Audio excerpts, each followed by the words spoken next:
Now, in order to glue this on, I have an interesting little jig that once we drill these holes on the 1 and 6 all the way through, then these studs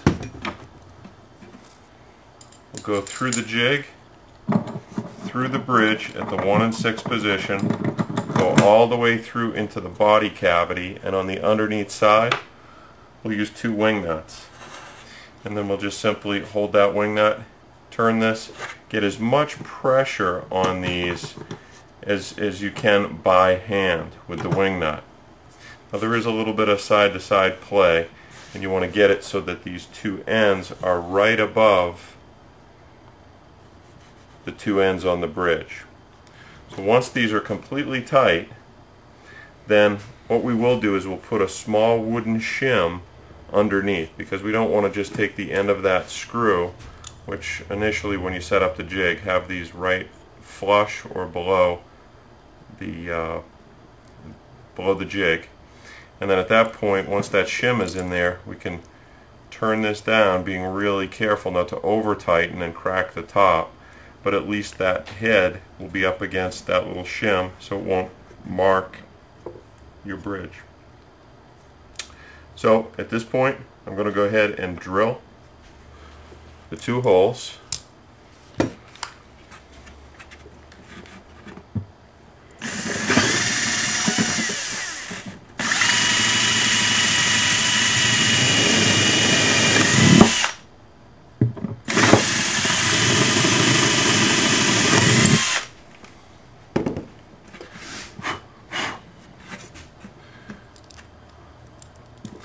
Now the size of the screw that's here is 3/16, so you don't want to drill a hole any bigger than that, because you want to make sure that the bridge pins still are going to lock in real nice.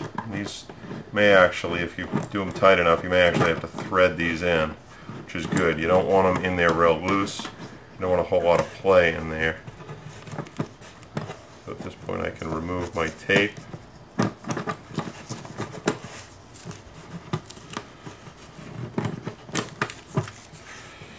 Again, I just dry fit this and we're good to go. So at this point, your last step before you actually go ahead and glue it on is to go ahead and sand one more time in this area. Now this is a spot in the process where if you glue this on at this particular point, it's going to make the guitar a little bit more difficult to apply finish. So what many folks do is they'll sand this area, and then they'll take some blue tape. We'll do the full length of the bridge, and they'll simply tape this area off.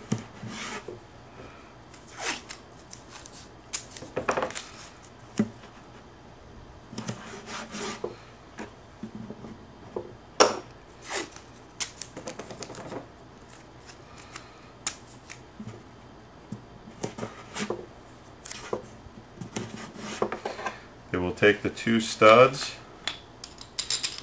put this all the way through. At this point there, you know that's where the bridge is going to go. They'll take a razor blade and completely trace this area, pulling that tape off all the way around it, and then they'll leave that blue tape right where it is. They won't glue the bridge on. And at this point, this is almost a stopping point for construction, where you may want to go ahead and do the rest of your finish, sanding and prepping, and at that point putting your sealer coat and maybe even as much as a finish coat over the top.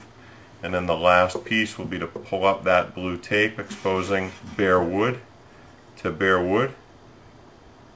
We'll sand the back side of this, hit this with a little bit of acetone just like we did on the back side of the fingerboard, apply some glue, use the clamp, and do your final clamp down at that point.